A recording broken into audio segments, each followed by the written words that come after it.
여러분, 생각하라는 이 똑같은 단어에는 의미가 여러 가지입니다. 예를 들면, 우리 방근사가 애들한테 이제 이야기를 이제 하면서 교육을 할 거 아니에요. 그럴 때, 이제 어제 이야기한 게 있단 말이에요. 이제 탁 지가 하기로 결정하고. 그랬는데, 이제 보니까 제대로 안 하거든요. 그러면 뭐라 그럽니까? 네 어제 엄마하고 말했던 거 생각해봐. 이 말은 뭡니까? 단순한 생각이 아니지요. 일종의 경고 내지는 뭔가 경책하고자 하는 의미가 있는 거지요. 그런데 이제 또 반대로 이럴 수 있겠지요. 그래도 우리 박 집사님이 그 중국 그 상해에 따님과 함께 사위랑 여행을 잘 다녀오셨다는데, 그래서 장로님, 그래서 왜 딸이 있어야 된다랍니까? 딸이 있어야 비행기 탄다고. 예, 그러시던데, 그리고 이제 노아가 또 대만에 축구하니까 전지훈련 간다고 이제 가시기 전에 전화온 거지요. 노아가. 예, 갔다 오고 나서 전화가 왔더래요. 그래서 잘 갔다 왔느냐, 그 인사하려는 걸 모르겠는데, 할아버지 대만 가니까 용돈 달라그래요. 할아버지 중국 갈 때는, 북경, 예. 할아버지 갈 때는 연락 안 하다가, 지 갈 때 용돈 달라고. 그래, 우리 아이들이구나. 그래 싶었는데, 예를 들면, 이제, 박 지사님 그럴 수 있겠지요. 그, 노아한테, 노아야, 내 이야기를 한 게 있는데, 노아야, 내가 어제 말했잖아. 그 생각해봐. 니 지금 힘들어도, 니는 가능해. 니는 할 수 있어. 그 생각해봐. 그 생각은 뭐지요? 그건 격려지요. 생각하라. 이 말에는 이런 말 뜻도 있고 저런 뜻도 있는데, 그러면 이 본문이 말하는 생각하라는 뭘까요? 전자일까요? 후자일까요? 전자가 뭡니까? 일종의 경고고 하나님이 주시는 것들을 이렇게 훈계를 향한 너희가 생각해라 그런 뜻으로 잡혀진 말씀이다. 이렇게 이해를 하면 되겠습니다. 그래서 서론부터 한번 보겠습니다.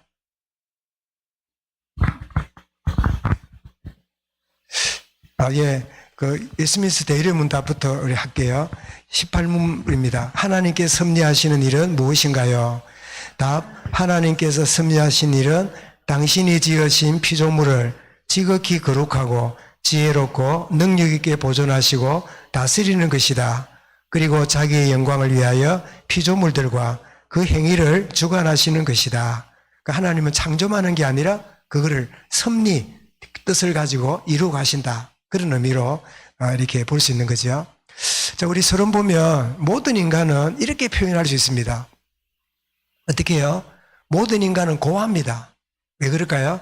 하나님 아버지를 떠나 있기 때문이지요. 근데 사람들은 하나님 어디 있냐고. 그 말은 스스로 누구로 얘기하는 거지요? 나는 고아로 산다고. 라고 말하는 것 똑같은데 의미를 모르니까 사람들은 그래 살지요. 모든 사람은 고아다. 그런가 하면 모든 사람은 뭐죠? 과부하 같아요. 왜 그럴까요? 신랑 되신 주님을 놓치고 사니까 과부로 사는 거예요. 우리 남편이 있는데, 너는 남편이 건강하게 있는데, 아니요. 신랑 되신 주님과 함께 하지 않으면 영적이 뭐예요? 과부로 사는 거예요. 홀로 사는 거지요. 그런가 하면 모든 인간은 어떤 가지 가운데 있죠? 나그네로 삽니다.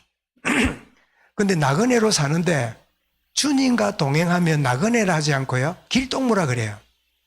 그런데 주님과 동행하지 않으니까 외로운 나그네가 되는 거지요.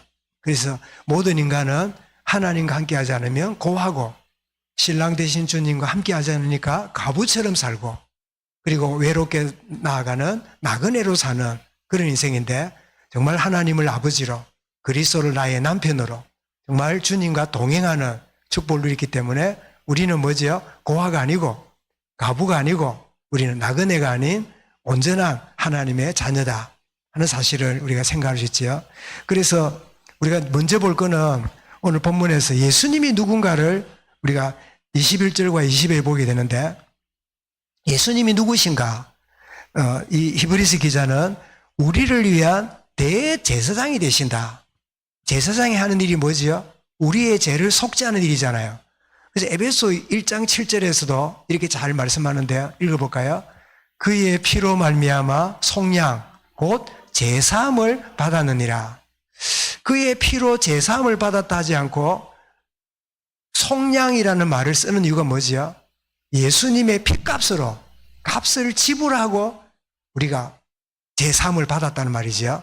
우리는 그저 받았지만 하나님은 자기 아들의 피를 값을 치르고 샀으니까 우리가 누굽니까? 너무나 소중한 존재예요.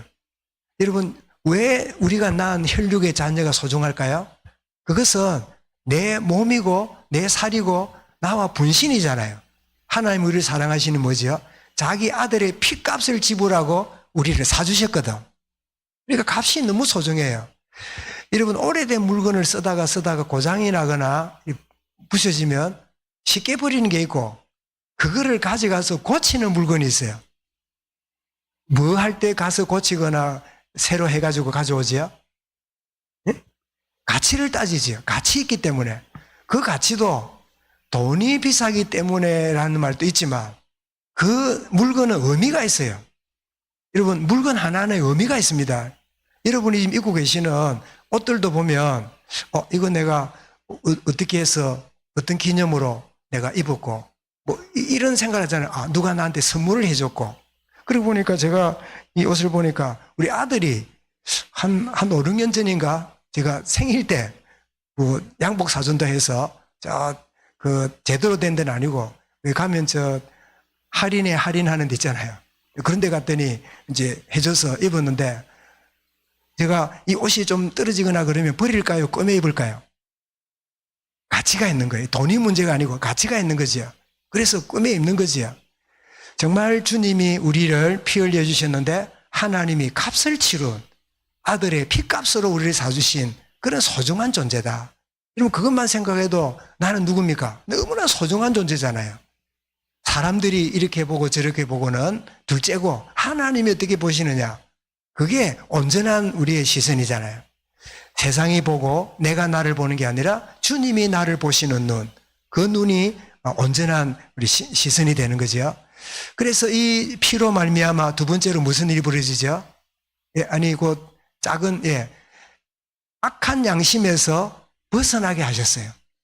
악한 양심으로 잘못된 죄를 짓는 악한 양심에서. 그래서 에스겔 36장 26절에 뭐라고요? 성령이 하나님이 역사하심으로 우리의 굳은 돌 같은 마음이 부드러운 마음으로 바뀌는 예수의 십자가의 보혈의 피가 우리 인생을 변화시키는 거죠. 그래서 우리는 어떻게 해요? 참 마음과 온전한 믿음으로 하나님께 나아가는데 베드로가 3장 18절에 뭐라고요? 불의한 우리를 하나님께로 인도하려 하심이라. 자기를 십자가에 죽으심으로 우리를 인도하셨다. 그렇게 말씀하는. 그래서 우리를 구약에 나오는 제사장은 단순히 그때만 제사함을 하는 계속 반복적으로 해야 될 사역이었다면 주님은 친히 자신이 제사장이 되어서 자기를 드림으로 단번에 하나님께로 인도하시는 영원한 제사를 이루신 분이다. 그래서 주님은 누구지요? 나의 제문제를 해결하신 제사장이 되신다. 중보자가 되신다 하는 사실을 알게 됩니다. 그 다음에 그래서 이런 주의 은혜와 속량을 입었기 때문에 우리가 어떤 존재인지를 알고 뭐 하라고요? 서로 격려하는. 왜 예수 믿으면 구원받는데 왜 교회를 이루게 하셨을까요? 그것은 이 땅이 천국이 아니라 이 땅이 세상이기 때문에 서로 뭐 하라고요? 격려하라고. 그리고 격려하는데 어떻게 합니까? 우리는 주 안에서 뭐지요? 하나가 되었는데 우리는 누굽니까? 영적 가족이에요. 스피리추얼 패밀리입니다. 가족이 된. 그리고 사랑과 돌봄으로 서로를 격려하는 이런 하나님의 은혜고. 왜 그러냐니까 우리는 주님의 몸된 지체지요. 그 심리학자들이 누구와 미워하고 나는 그 가치가 없고 나는 이 땅에 있을 필요도 없고 막 가치 없는 존재라 이런 사람들에게 이런 동작을 시킨다 그래요. 한번 저를 따라서 한번 해보십시오. 손을 왼손을 왼쪽 오른쪽 어깨에 한번 올려보십시오. 그 반대로 또 오른손을 왼쪽 어깨로. 그래가지고 이제 토닥토닥 해보세요. 괜찮아. 너는 괜찮은 사람이야. 너는 소중한 존재야. 자기가 자기를 이렇게 소중하게 여겨준다는 거예요. 그럼 이게 장난 같잖아요. 그런데 그때 놀랍게도 한 번도 너는 괜찮아. 너는 소중한 존재야. 너는 아무 일 없어. 이래주는 사람이 없어. 네 같은 게 뭐. 아이고 집에서도 네가 안 태어났으면 나 네 때문에 창피해. 아이고 꼴 보기 싫어. 막 부모들의 영적 문제 때문에 자녀들한테 쏟아붓는 그 이야기가요. 자기는 내가 태어난 게 무슨 죄인인 줄로 태어난 자체가 부담이라 누구도 인정해 주지 않는다는데요. 자신을 두고 이렇게 도닥거리 해주므로 그럼 매번 하다 보면요. 처음에는 장난처럼 하다가 소중한 존재로 인식하는 그런 치유의 일이 벌어진대요. 그리고 들어보셨죠? 막 누구 때문에 상처가 있고 막 가득해 있으면요. 의자를 2개 가져가지고 저쪽에 내가 앉아있을 테니까 네가 그 사람이라 생각하고 말을 해봐. 그럼 이제 덩지고 앉아있으면 네가 말이야 나한테 이렇게 말하고 막 저렇게 하고 막 비난을 하면 그 앉아있는 사람은요. 대꾸하지 않고 아 그랬구나. 아 그렇겠네. 힘들었겠네. 막 그 말만 해주는 거예요. 그래 막 그 쏟아 퍼붓고 막 한참 퍼붓고 나면 이제 마음의 엉어리가 이제 풀려져 갈 거야. 그 상태가 끝없이 받아주니까 그런 다음에 실컷하고 나면 마음에 좀 엉어리가 또 풀리면서요. 좀 풀려지는 그런 효과들을 누린다 그러지요. 정말 이게 뭡니까? 이게 교회입니다. 교회만 딱 가면 괜찮아. 이상하게 우리 장로님이나 권사님들 만나면 애들이 괜찮아. 소중하게 여기지는 거예요. 이제 저도 가만히 보니까 아주 엄한 아버지 밑에 자라고 6 아들 중에 막 4째로 자라다 보니까 자존감도 낮고 막 이런 사람 같은데 가만히 보니까 위로는 하나님의 은혜가 임했기 때문에 제가 변했지만 교회 오면 많은 우리 여조선대나 어머니 같은 분들이 이러면서 그래 어떻게 지내냐 괜찮다 뭐 잘한다 이런 큰 가족으로 성도들이 저를 이렇게 키워가는 그런 참 은혜를 누렸던 것 같아요. 이런 교회는 뭐지요? 큰 가족입니다. 그래서 사랑으로 서로 격려하는 이것이 필요한데 왜 그럴까요? 우리는 주님의 몸의 지체거든. 그래서 내 손이 내 몸을 괜찮아. 도닥거리니까 이게 뭐죠? 이게 장난같지만 이게 나한테요 영향을 주는 거예요. 그죠? 괜찮아. 문제 아니야. No problem. 그래서 여러분 아까도 말씀드렸지만 문제의 아가 참 그 문제 삼지 않도록 키워도 선생님 때문에 그 아이가 훌륭하게 자란 것처럼 왜 어머니가 유학원 케냐의 유학원 유학생하고 이렇게 사귀고 아기를 갖는 바람에 이제 결혼을 하겠다고 이렇게 이야기를 하니까 그 백인 여자 그 친정 쪽에서는 막 그냥 발칵 뒤집어진 거 흑인하고 결혼한다고 그래가지고 결국은 이혼을 못하고 아기를 그냥 그 남자 그 케냐 유학생은 케냐 돌아가고 그냥 그 백인 여성이 아기를 놓았는데 아버지도 없는 가운데 일어났잖아요. 그래가지고 이제 하와이에 있는 어머니 집에 가서 아기를 이제 키우다가 그래 네 가라. 내가 키울 테니까 니는 새로운 사람 만나서 결혼해 가라. 그리고는 그 아이를 키웠어요. 그 할머니가 그 아이를 키우면서 뭐라고 하느냐. 괜찮다. 딱 2마디 했다 안 합니까? 괜찮다. 웃어라. 괜찮아. 웃어라. 그래가지고 이분 여러분 기억할 겁니다. 항상 보면요 심각한 상황에도요 항상 여유있게 웃어요. 사람이 잘 웃다 보면 표정도 웃는 표정이 됩니다.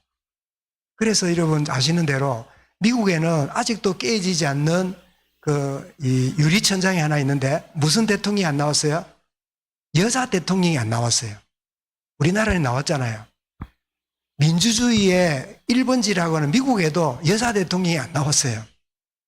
그런데 얼마 전에 흑인 대통령은 안 나왔는데 흑인 대통령이 나왔어요. 누군지 아시죠? 누굽니까? 오바마잖아요. 오바마. 이제 오바마 이야기입니다.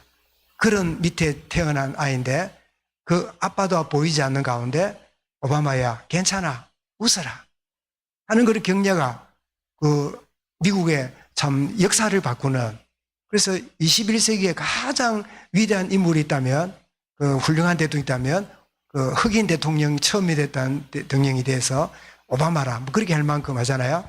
이게 무슨 이야기입니까? 정말 서로를 돌아보고 몸된 지체를 이렇게 하기는 중요하고, 그렇다면 이렇게 하려면 뭐죠? 모이기를 힘써라. 오늘 메시지 딱 맞네.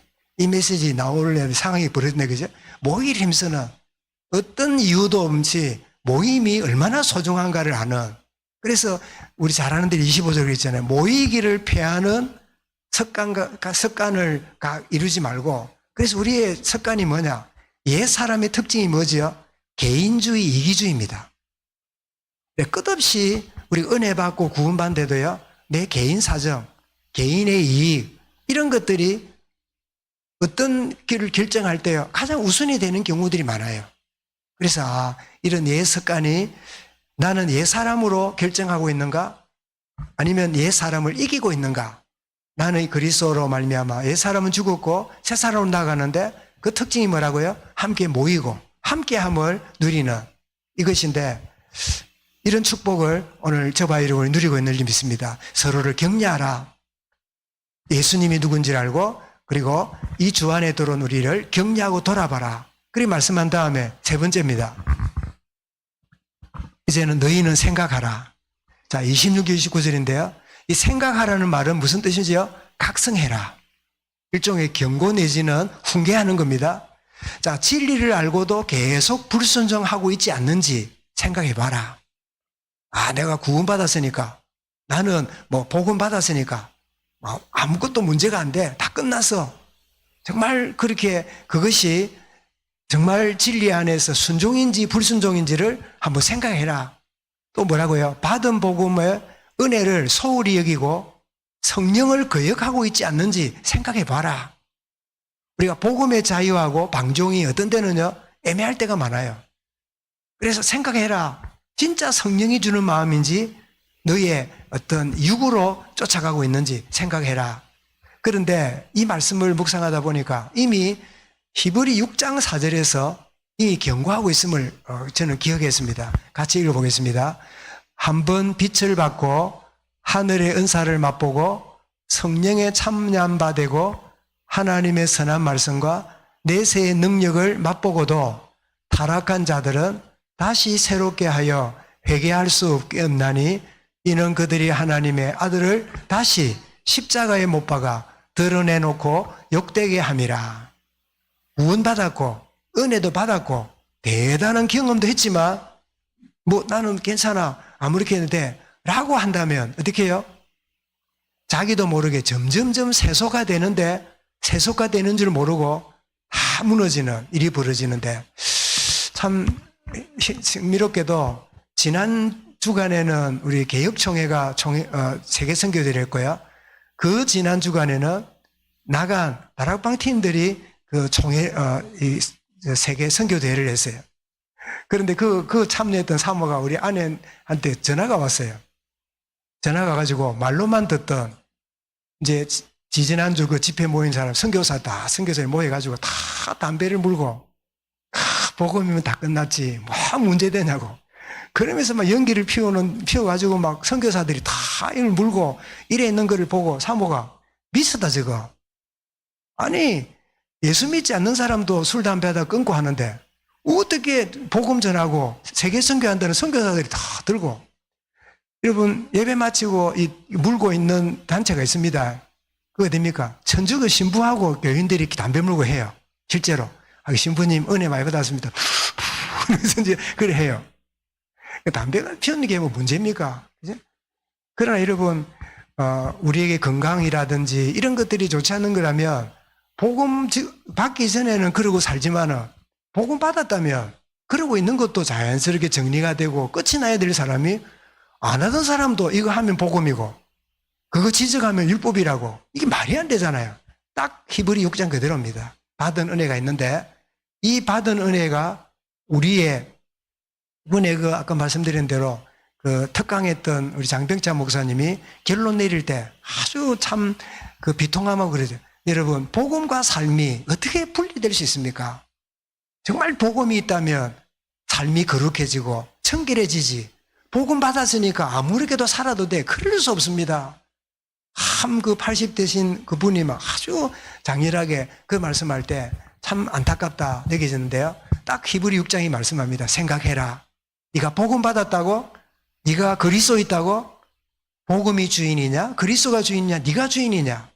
생각해라 하는 말씀을 주고 있는데, 정말 그래서 우리 몇 가지 얻는 교훈을, 첫 번째는 받은 복음과 은혜를 뭐 해야 돼요? 지속해야 돼요.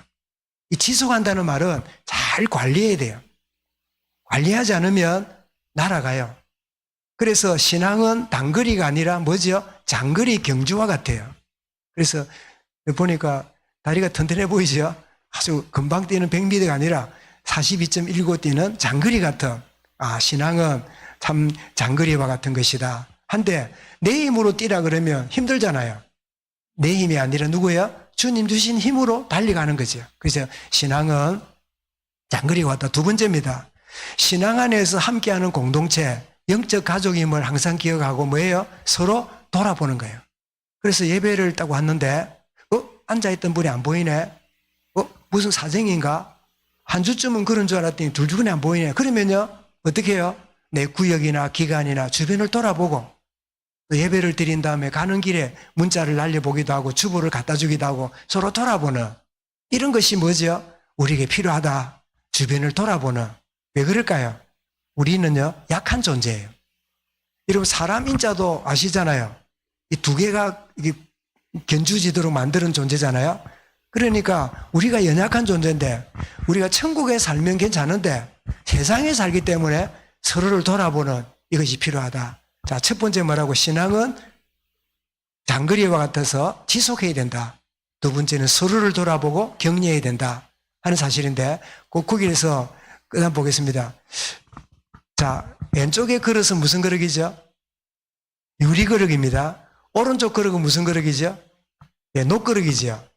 자, 이 두 그릇이 그릇은 그릇인데 무슨 특징이 있을까요? 예, 유리 그릇은 잘 깨져요. 녹그릇은 떨어져도 잘 안 깨져요.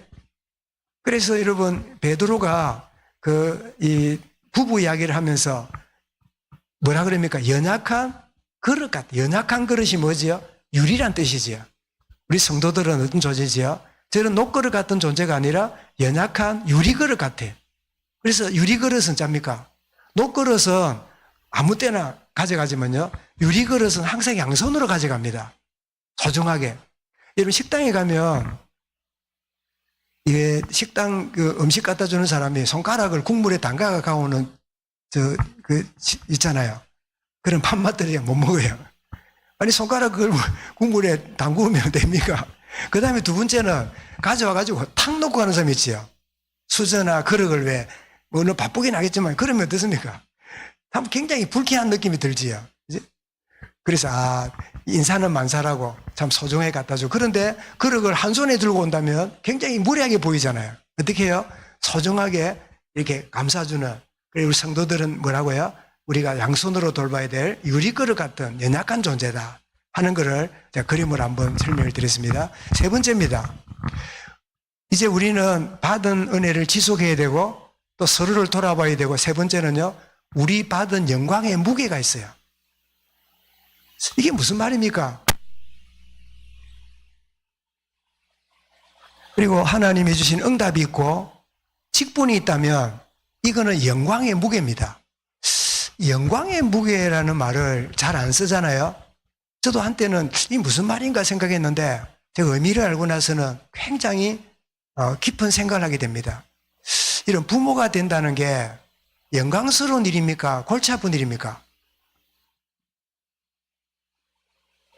여러분, 선생님이 된다는 게 영광스러운 일입니까? 골치 아픈 일입니까? 지도자가 된다는 게 영광스러운 일입니까? 골치 아픈 일입니까? 아니, 모두가 부모님 되고 모두가 선생님이 되고 모두가 지도자가 되고 그러잖아요. 그런데 문제는 그 영광에 무게가 있다는 걸 몰라요. 그 영광에는 무게가 있어요.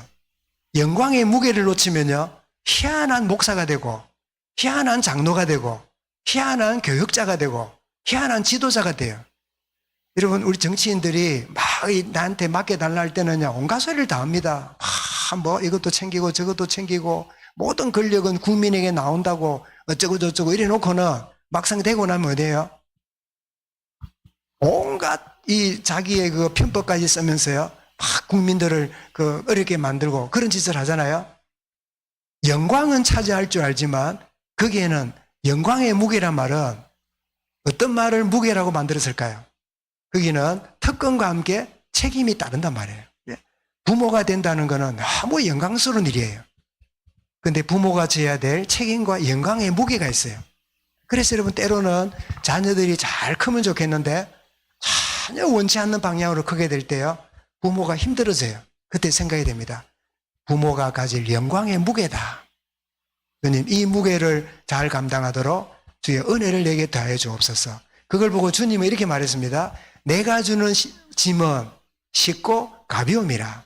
똑같은 무게인데 주님과 함께 하게 될 때요, 그 영광의 무게를 감당하게 돼요. 그래서 제가 이랬습니다. 자, 부모로 조금 전에 다시요. 자, 부모가 가질 영광이 있습니다. 그래서 여러분, 자녀가 나면 모두가 축하하잖아요. 오늘 여러분, 소라가 왔는데 보니까 이제 몇 개월 남았답니까? 6개월 됐다던가? 하여튼 막 올해 낳겠다, 그죠? 성탄쯤 되면 낳겠는데, 그러니까 모두가 축하하잖아요. 아이고, 어쩌다 아 가졌노? 아이고, 큰일 났네. 어쩌다가 알을 가졌는데. 이런 사람 아무도 없다. 그지? 모두가 애 가졌다고 좋아하잖아요. 영광스러운 일이잖아요. 그런데 압니다. 거기는 무게가 따르는 거예요. 그죠? 선생이 된다는 거. 아이고, 임용고사 됐단다. 발령받았단다. 아이고, 선생님 됐단다. 자녀가 그럴 때 부모들이 자랑할까요? 듣고 부끄럽다 하면서 댕길까요? 강사님 선생님 됐을 때 부모님들이 기뻐하셨어요? 슬퍼하셨어요?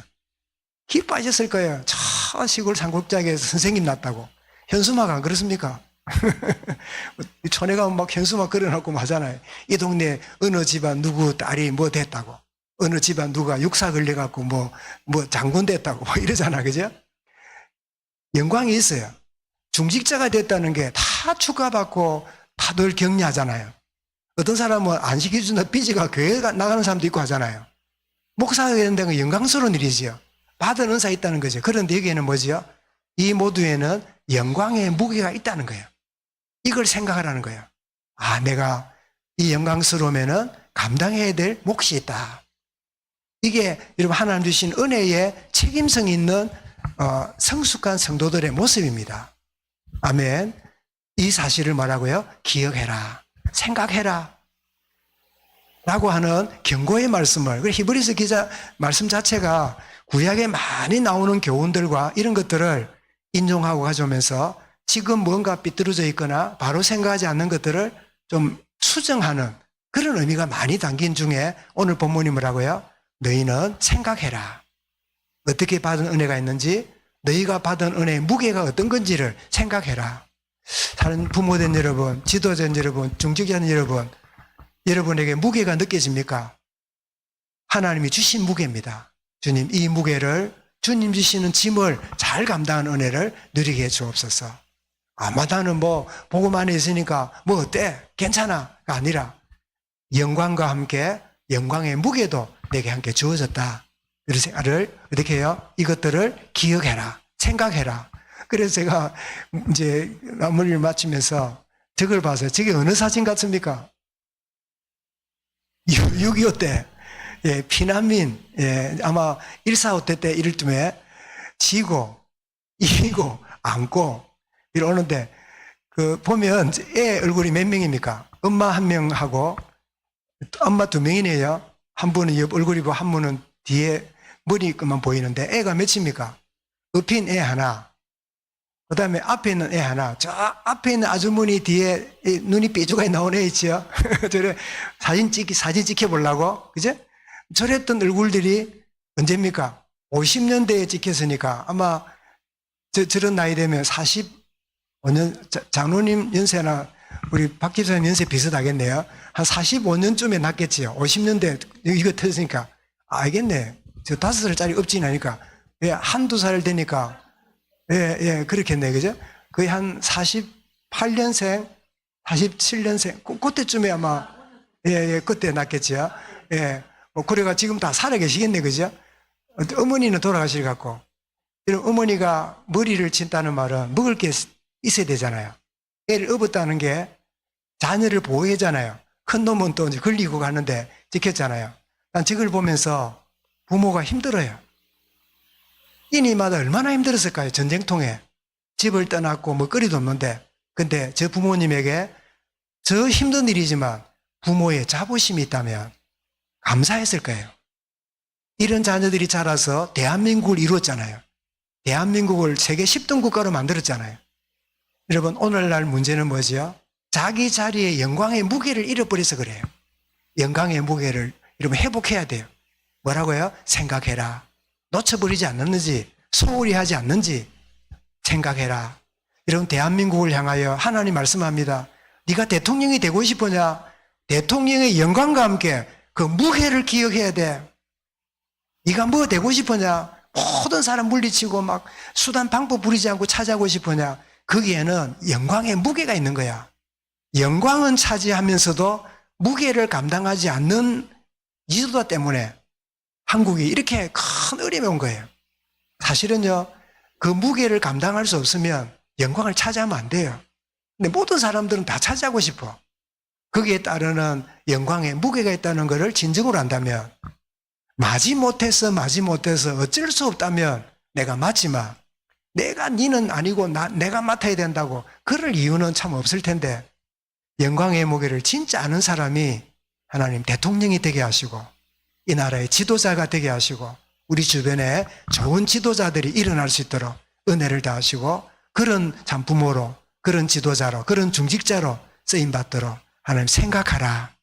이런 축복을 누리는 주의 은혜가 우리 개인에게, 참 저에게, 우리 모든 각자에게 참 체험되어지기를 주님의 이름으로 축원합니다. 감사합니다. 주님, 생각하며 나아가는 하나님의 사람들로 인도받게 하옵소서.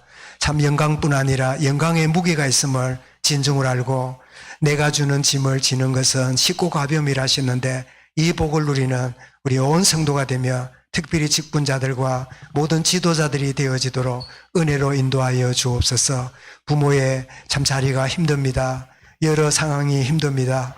힘드는 만큼 주님이 주시는 능력을 체험하는 기회가 되게 하시고 은혜를 누릴 수 있도록 역사하여 주옵소서. 어떤 때는 어떻게 대처해야 될지 막연할 때가 있지만 그것이 오히려 지혜 되신 주님이 간섭하시는 기회가 됨을 체험하는 축복의 은혜를 누릴 수 있도록 인도하여 주옵소서. 이 한 주간도 복된 한 주간 되며 참 공고한 자들을 돌아보는 그들의 이웃이 되는 귀한 이 한 달이 되어지도록 주님 주관하여 주옵소서. 예수 그리스도 이름으로 기도드리옵나이다. 아멘.